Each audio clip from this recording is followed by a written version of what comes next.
آسمان پر زمین کے خشک ہو جانے کے لیے سبب، آسمان پر زمین کے یعنی زمین جو خشک ہوئی تھی، پانی وہاں نہیں تھا، تو اس کا اثر آسمان پہ پڑا. تو آسمان پہ کیا تھا؟ جو دھول مٹی چڑھ گئی تھی، اب اس سے آسمان کا رنگ زرد نظر آتا یعنی پیلا پڑ گیا تھا. زمین پر اللہ کی مخلوق اور لوگ ٹھنڈے پانی کو ترس رہے تھے. انہیں گرمی کی شدت میں اپنی پیاس بجھانے کے لیے ٹھنڈا پانی نہیں مل رہا تھا، جس سے وہ بہت بےتاب تھے اور بے حال ہو رہے تھے. گرمی کی شدت کی یہ کیفیت تھی کہ ایسا محسوس ہوتا تھا جیسے ہوا نہ ہو بلکہ آگ کے شعلے ہوں اور زمین پر آگ برس رہی ہو، جو سارے ماحول کو مزید گرما رہی تھی یعنی گرم کر رہی تھی. یہ نظم حضرت امام حسین رضی اللہ تعالیٰ اور ان کے ساتھیوں کی حالت اور تکلیف کا بیان ہے، جس کی شدت میں اضافہ گرمی نے کیا تھا، لیکن یزیدی فوج کی پانی کی بندش نے اس تکلیف کو مزید بڑھا دیا. پیاسی جو تھی سپہ خدا 3 رات کی، ساحل سے سر پٹکتی تھی موجیں فرات کی. ایک اور شعر بھی دیکھ لیں. پانی کا بام و در کو پلانا ثواب تھا، ایک ابن فاطمہ کے لیے کہتے آب تھا. چاہے تو آپ شعر ایڈ کر سکتے ہیں. اب اس میں سے جو کیا کہتے ہیں، یہاں پہ یہ دیکھیں صنعت تضاد استعمال ہو رہا ہے. یعنی ایک شعر میں اگر 2 متضاد اکٹھے ہیں تو اسے آپ کی کلاس 10 سن لیں آپ لوگوں کے، اس میں وہ شعر آپ کا صنعت تضاد کہلاتا ہے. ٹھیک ہے. اور اس والے شعر میں یہ تشبیہ استعمال ہو رہا ہے. مثل شمع یعنی مانند کا لفظ، مثل کی مانند، مثل کا لفظ، کی طرح، کی مانند، سارے تشبیہ کی جو ہے نا وہ مثالیں ہیں. تو یہ والا شعر تشبیہ ہے اور یہ والا شعر صنعت تضاد ہے. ٹھیک ہے. کوشش کروں گی میں ساتھ یہ چیز آپ کو بتاتی جاؤں. اگلا بند نمبر 2 ہے. یہ مخمس کی شکل میں، یاد ہے یہ مخمس کی شکل میں لکھی گئی ہے، کیونکہ جس بند میں 6 اشعار ہوں وہ مخمس کہلاتی ہے.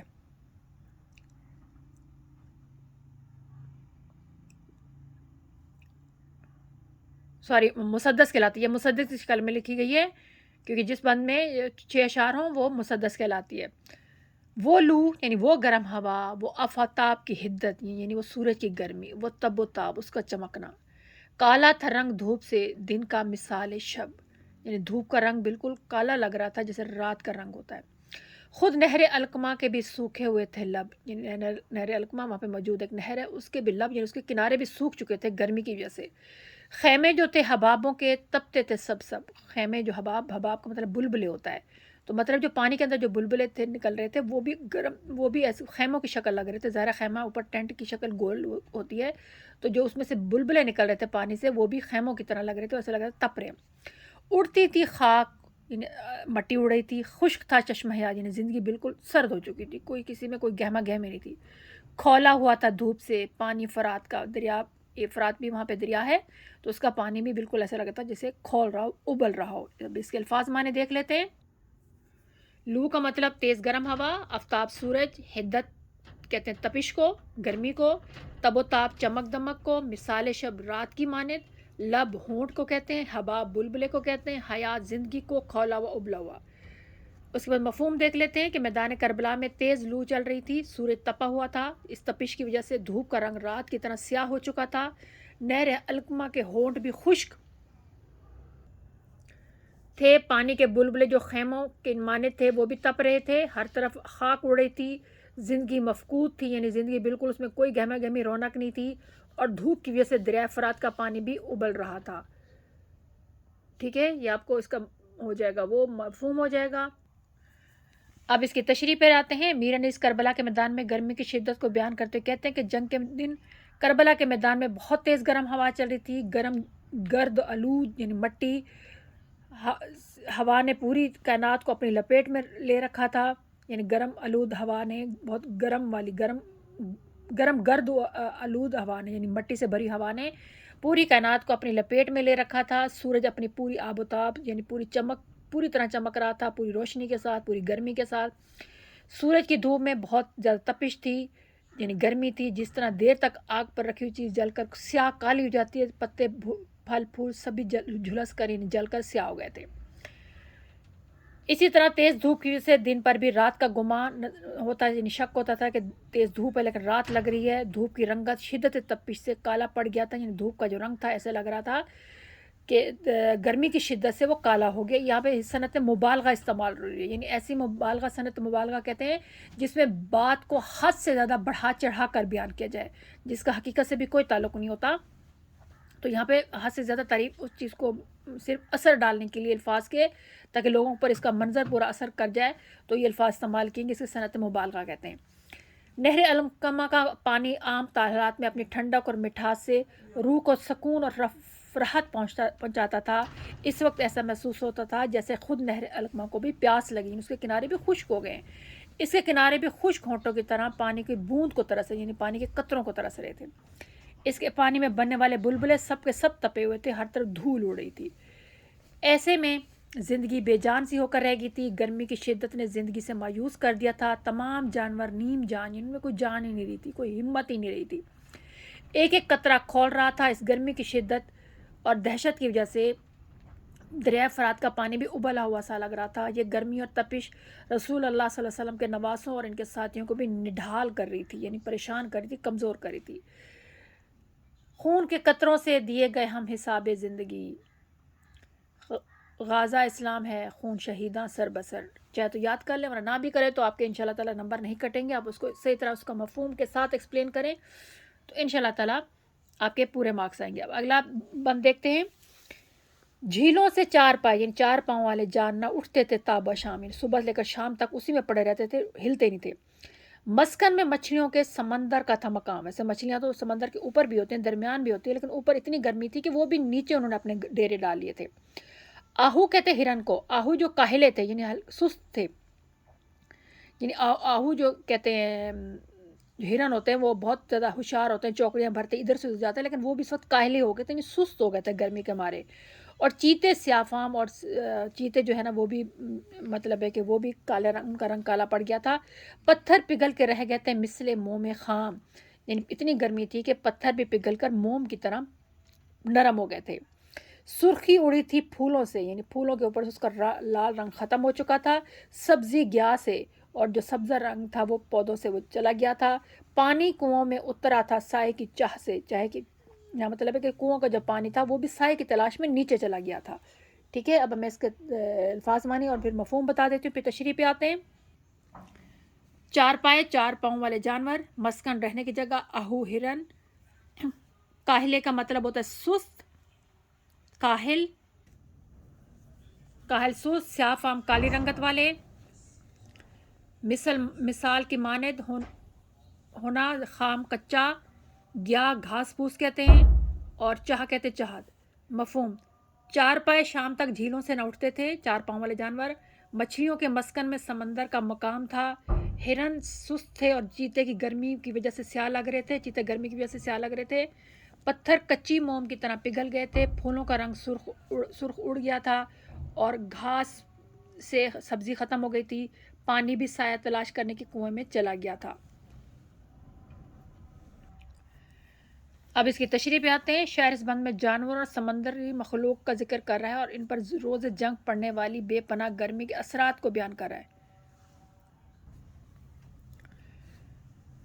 شاعر کہتا ہے کہ اس روز تمام جاندار گرمی اور پیاس کی شدت سے بے حال ہو رہے تھے. پانی میں رہنے والے تمام جانور پانی سے باہر نہ نکلتے تھے. شام کو جب درجہ حرارت میں کمی آتی تو وہ سطح کا رخ کر اوپر آتے.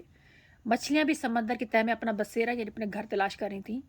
دریائے فرات کی سطح پر تو پانی بے انتہا ابل رہا تھا، یعنی حد سے زیادہ ابل رہا تھا. اس لیے تمام سمندری مخلوق سمندر کی تہہ میں چھپی ہوئی تھی. وہ ہرن جو چستی اور ہوشیاری میں تمام جانوروں کو مات دے دیتے ہیں، عام حالات میں ہر وقت بھاگتے، چوکڑیاں بھرتے نظر آتے ہیں. آج وہ بھی گرمی کی وجہ سے نڈھال بیٹھے تھے.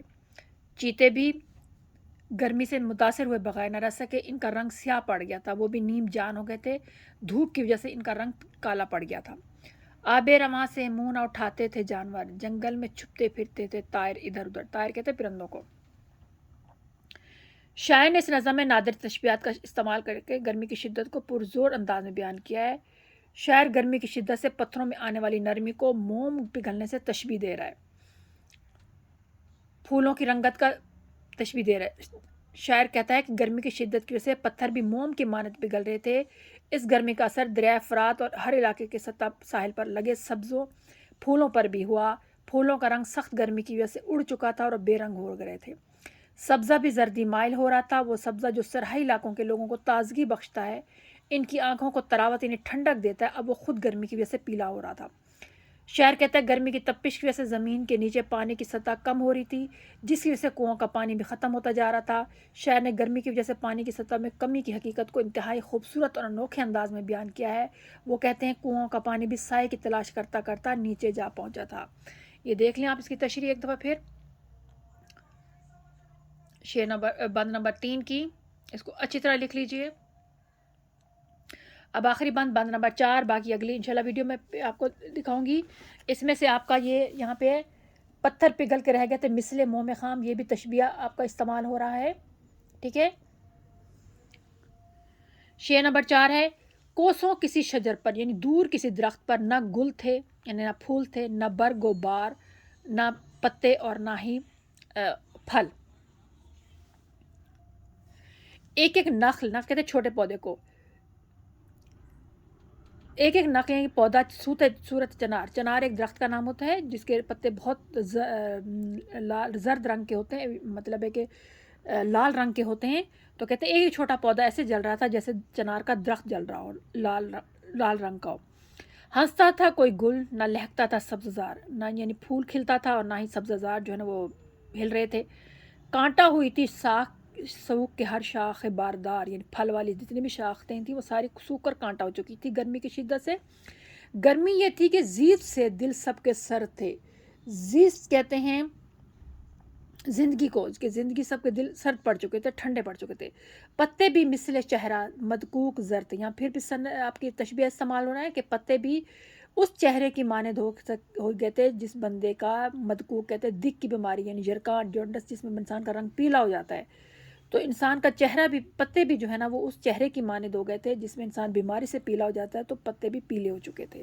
اب اس کے الفاظ معنی پہ آتے ہیں، پھر مفہوم پہ اور پھر تشریح۔ کوسوں کہتے ہیں میلوں، ایک کوس 1.5 میل کے برابر ہوتا ہے۔ شجر درخت، گل پھول، برگ پتا، نخل چھوٹا پودا، چنار سرخ پھولوں والا درخت، بار پھل کو، زیست زندگی، مثل مانند طرح، مدکوک دک کا مریض۔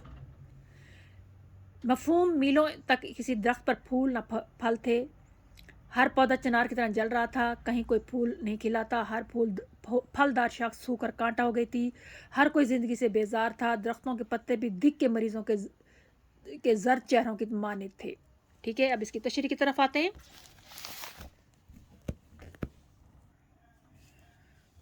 میر انیس قدر الکلام شاعر ہیں، یعنی اپنے کام میں بالکل ایکسپرٹ ہیں، بہت ماہر ہیں کلام میں، وہ منظر کشی میں کمال رکھتے ہیں۔ اس بند میں شاعر میدان کربلا کے ارد گرد کے ماحول پر گرمی کے اثرات کو نہایت وضاحت یعنی تفصیل کے ساتھ بیان کرتے ہیں۔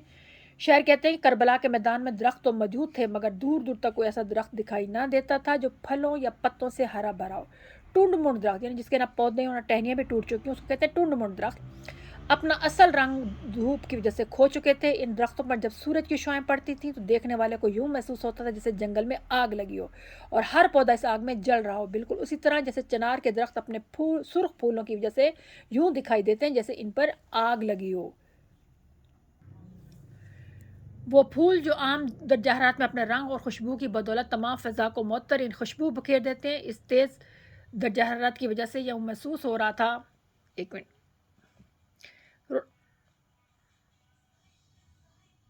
محسوس ہو رہا تھا کہ میدان کربلا میں لگے پھول کھلنا اور مسکرانا بھول گئے ہیں۔